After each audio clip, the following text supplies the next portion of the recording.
बहू को लगा काम पर। सर आप मुझे गलत समझ रहे हैं, ऐसा कुछ भी नहीं है। एक्चुअली अपनी शादी में काफ़ी छुट्टियां लेनी पड़ गई थी, बस इसी वजह से मेरा थोड़ा वर्क पेंडिंग है। बट आई प्रॉमिस सर, मैं जल्दी ही सारी पेंडेंसी क्लियर कर दूंगी। सास कमला काफी देर से बहू मनीषा को अपने बॉस के साथ बातें करते हुए देख रही थी। क्या बात है बेटा, तू टेंशन में नजर आ रही है, कुछ समस्या है क्या? नहीं कुछ नहीं मम्मी जी, वो बस ऐसे ही। कुछ तो है बेटा, बताना क्या बात है। मम्मी जी शादी से कुछ दिन पहले ही मैंने जॉब चेंज की थी, उसके बाद मुझे शादी के लिए छुट्टी लेनी पड़ी। अभी मैंने 2-3 दिन के लिए ऑफिस ज्वाइन किया कि आपकी तबीयत ख़राब हो गई और एक बार फिर मुझे छुट्टी लेनी पड़ी। मेरा काम ना बहुत पेंडिंग हो गया है, जिसकी वजह से बॉस बहुत नाराज़ है और मुझे काम से निकालने की धमकी दे रहा है। मैं अपनी जॉब नहीं खोना चाहती मम्मी जी, बस इसीलिए बहुत टेंशन में हूँ। अरे बेटा, अगर तेरे ऑफिस में इतनी दिक्कत चल रही है तो तूने क्यों छुट्टी करी? बेटा मैं तो अकेले मैनेज कर लेती ना, बिना बात तूने अपनी मुसीबत बढ़ाई। नहीं नहीं मम्मी जी, जब तक मैं नहीं थी अकेले मैनेज करना आपकी मजबूरी थी, लेकिन अब तो मैं आ गई हूँ ना, आपकी देखभाल करना मेरा भी तो फ़र्ज़ बनता है। कितनी अच्छी बहू है मेरी। मेरी तबीयत के लिए इसने अपनी नौकरी की भी चिंता नहीं की। और एक मैं हूँ, घर का इतना बड़ा बिजनेस होते हुए भी मैं अपनी बहू को बाहर नौकरी के लिए भेज रही हूँ। शाम के समय, बेटा अक्षय, तुझसे एक ज़रूरी बात करनी थी। कहो ना माँ, क्या बात है? बेटा हमारे घर का इतना अच्छा बिजनेस है, फिर तू बहू को बाहर नौकरी पर क्यों जाने दे रहा है? अरे उसकी जगह तेरी ऑफिस में है, उस कंपनी में नहीं।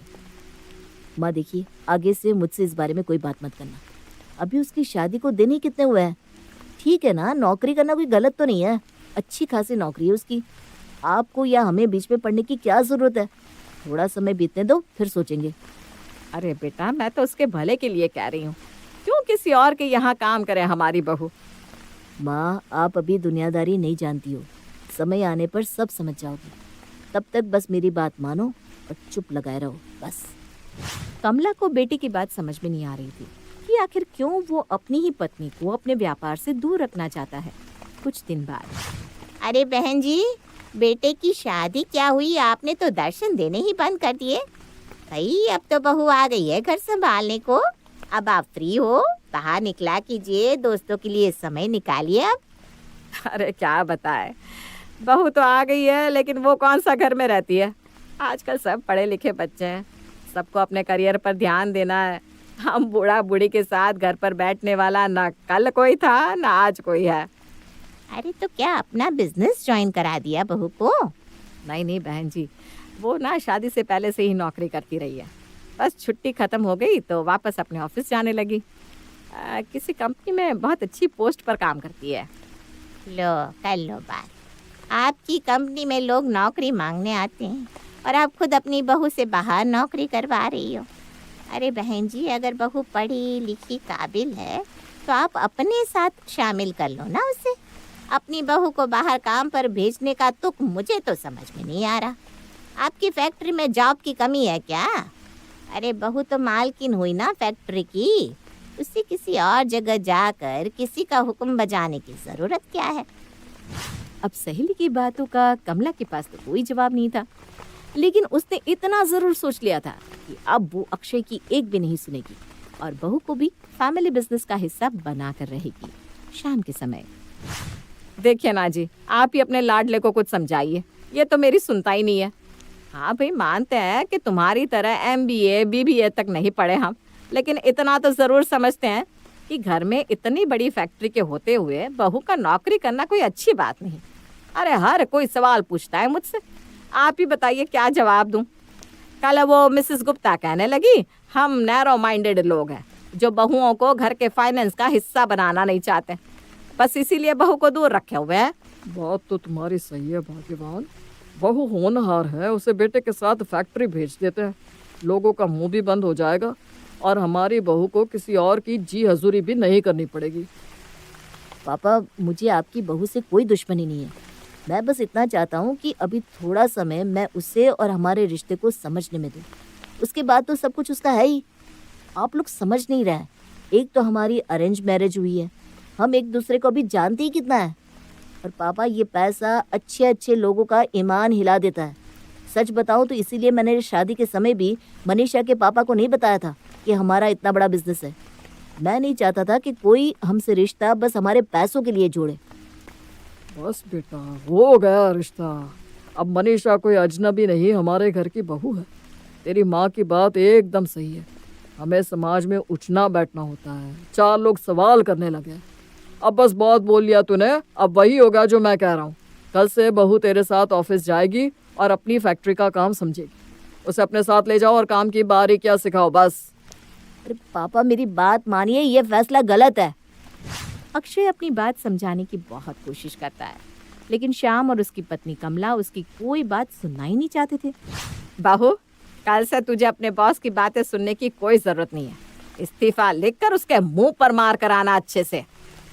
मम्मी जी आप ऐसी बातें क्यों कर रही हैं? देखिए सालों तक पढ़ाई करने के बाद मुझे नौकरी मिली है। प्लीज़ ये नौकरी छोड़ने के लिए मुझे मत कहिएगा। अरे बेटा, नौकरी छोड़ने के लिए नहीं कह रहे, बल्कि हम तो तुझे परमानेंट नौकरी दे रहे हैं। मैं समझी नहीं मम्मी जी। बेटा, कल से तुम अक्षय के साथ ऑफिस जाओगी और अपनी फैक्ट्री का काम सीखोगी। अरे जब अपने घर में इतना काम है तो किसी और की नौकरी करने की तुम्हें क्या जरूरत है भला? मम्मी जी अगर मैं नौकरी छोड़ दूंगी तो पूरी तरह से अक्षय के ऊपर डिपेंड हो जाऊंगी। मुझे कुछ ठीक नहीं लग रहा। अरे तू क्यों चिंता कर रही है? अच्छा ये बता, तुझे कितनी सैलरी मिलती है? मुझे 50,000 रुपया महीने मिलता है मम्मी जी। अच्छा ठीक है, तेरी सैलरी आज से 60,000 रुपये महीना। अब तो खुश है ना? वाह मम्मी जी, आप सच कह रही हैं? ठीक है, मैं कल से ही ऑफिस जाना शुरू कर देती हूँ। शुरू में कुछ दिन तो मनीषा ऑफिस में जाकर शांति से काम देखती रहती है, लेकिन फिर उसे महसूस होता है कि उसके पति की फैक्ट्री और ऑफिस उसकी उम्मीद से बहुत बड़ा है। अक्षय मैं तो कुछ काम कर ही नहीं रही हूँ, बस आकर इस ऊंची सी कुर्सी पर बैठ जाती हूँ। ऐसे तो मज़ा ही नहीं आ रहा है। आज से मैं कंपनी के अकाउंट्स देखूंगी। देखो मनीषा, हर डिपार्टमेंट का काम संभालने के लिए मेरे पास एफिशिएंट स्टाफ है। तुम बस यहाँ एसी कमरे में बैठो और मज़े करो। अक्षय, मैं एक पढ़ी लिखी लड़की हूँ। ऐसे ऑफिस में खाली बैठकर कॉफ़ी पीने के लिए मैंने इतने साल आंखों में तेल डालकर पढ़ाई नहीं की। मैंने कह दिया ना, आज से अकाउंट डिपार्टमेंट की हेड मैं हूँ। तुम ऑफिस में अनाउंस करा दो, पूरा अकाउंट डिपार्टमेंट मुझे रिपोर्ट करेगा। अब मनीषा की जिद के कारण अक्षय को मन मारकर अकाउंट डिपार्टमेंट पत्नी के हाथों में सौंपना पड़ा। कुछ ही दिनों में पूरी फैक्ट्री का नफा नुकसान का बही खाता मनीषा के सामने आ गया था। अरे देवा, यहाँ ये मनीष महीने का 20 लाख रुपया कमा रहा है और मुझे 60,000 की सैलरी पर यहाँ अपॉइंट करके एम्प्लॉय बना रखा है। अरे भाई, पति पत्नी तो 50-50 के हिस्सेदार होते हैं। इस नाते मुझे कम से कम 10 लाख रुपए महीने मिलना चाहिए। जब से अकाउंट डिपार्टमेंट की कमान उसके हाथ आई थी, मनीषा खुद को कंपनी की मालकिन समझने लगी थी। धीरे धीरे उसका दखल ऑफिस के लगभग हर मैटर में बढ़ता ही जा रहा था। एक दिन, मैडम एक कैंडिडेट आए हैं इंटरव्यू के लिए, कह रहे हैं आपसे मिलना है। अरे जल्दी भेजो उसे। हेलो मैम, मैं नीता। चुप कर मैम की बच्ची। देख, ये है मेरा ऑफिस और आज से तू है मेरी पर्सनल सेक्रेटरी। ये दीजिए मेरा रिज्यूमे। अरे रेज्यूमे की कोई ज़रूरत नहीं है, कल से ही ज्वाइन कर लो। अब मुझे तुझे जॉब देने के लिए पहले रेज्यूमे देखना पड़ेगा क्या? यार एक और रिक्वेस्ट थी। मेरा छोटा भाई है ना, उसके पास कोई काम नहीं है। कई जगह ट्राई किया लेकिन उसे काम ही नहीं मिल रहा। कोई छोटी मोटी जॉब उसके लिए हो तो बता दो ना। अरे यार, इतनी बड़ी कंपनी है हमारी और तू नौकरी के लिए परेशान हो रही है। अब अपनी सहेली के लिए जॉब ना भी हो तो क्या एक तो वैकेंसी क्रिएट नहीं की जा सकती है? दोस्त हो तो तेरे जैसा। ठीक है, मैं कल छोटी को भी अपने साथ लेकर आती हूँ। मनीषा ने अपनी सहेली और उसके भाई को अच्छी खासी तनख्वाह पर काम के लिए रख लिया था। नौकरी देते समय उसने ये तक जानना ज़रूरी नहीं समझा कि उन दोनों की क्वालिफिकेशन क्या है और आखिर कंपनी में वो किस पोस्ट पर काम करेंगे। 2 दिन बाद, अरे ये क्या है मनीषा? ये नीता तो पूरा दिन खाली कॉफ़ी के कप होठों से लगाए मोबाइल चलाती रहती है। और उसका भाई वंश, क्या जॉब ऑफर की है तुमने इसे?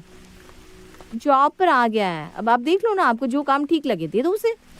मनीषा, सबसे पहली बात तो ये कि ऑफिस में कोई जॉब खाली ही नहीं थी। फिर तुमने इन दोनों लोगों को मुझसे बिना पूछे अपॉइंट कैसे और क्यों किया? और अगर किया भी है तो ये तुम बताओगी ना कि अब इनको किस पोस्ट पर रखना है? एंड डोंट टेल मी कि तुमने उनका रेज्यूमे तक नहीं देखा। हाँ, नहीं देखा। अब अपनी सहेली को तो मैं काम दे ही सकती हूँ ना, उसमें रेज्यूमे देखने जैसी क्या बात है। हद हो गई तुमसे मनीषा, न खुद काम करती हो, ऊपर से ये 2 निकम्मे कामचोर और भर्ती कर लिए। 10वीं फेल है वो वंश। हमारे ऑफिस में चपरासी भी 12वीं पास होते हैं। चपरासी बनने की भी औकात नहीं उसकी, और तुमने उसे 40,000 रुपए महीने की सैलरी पर रख लिया। मेरी डिसीजन को क्वेश्चन करने का तुम्हें कोई अधिकार नहीं है अक्षय। मैं तुम्हारी सेक्रेटरी नहीं, वाइफ हूँ। मनीषा का जवाब सुनकर अक्षय अपना सर पकड़कर बैठ गया था। जिस बात का मुझे डर था वही हुआ। मनीषा को काम की जरा भी नॉलेज नहीं है। कुछ भी सीखने की कोशिश करने की बजाय वो बस ये चाहती है कि सब कुछ अपनी मुट्ठी में करके यहाँ पर राज करे। घर आकर पापा देख लिया आपने अपनी जिद का परिणाम। आपकी बहू के लिए नौकरी ही ठीक थी। जिस दिन से वो ऑफिस आने लगी है, खुद को कंपनी की मालकिन समझने लगी है। अरे बेटा, तो इसमें बुराई क्या है? बात तो सही है ना, वो कंपनी की मालकिन तो है ही। अरे पापा, सिर्फ कुर्सी पर बैठने से कोई मालिक बन जाता तो बात ही क्या थी। मुझसे पूछे बिना अपनी पावर का गलत फायदा उठा रही है आपकी बहू, और अगर कोई उससे सवाल पूछो तो उल्टा जवाब देती है। सीधे मुंह से मुझसे बात तक करना जरूरी नहीं समझती वो। कल तो फैक्ट्री की जरूरी कागजातों पर जबरदस्ती अपने सिग्नेचर की उसने।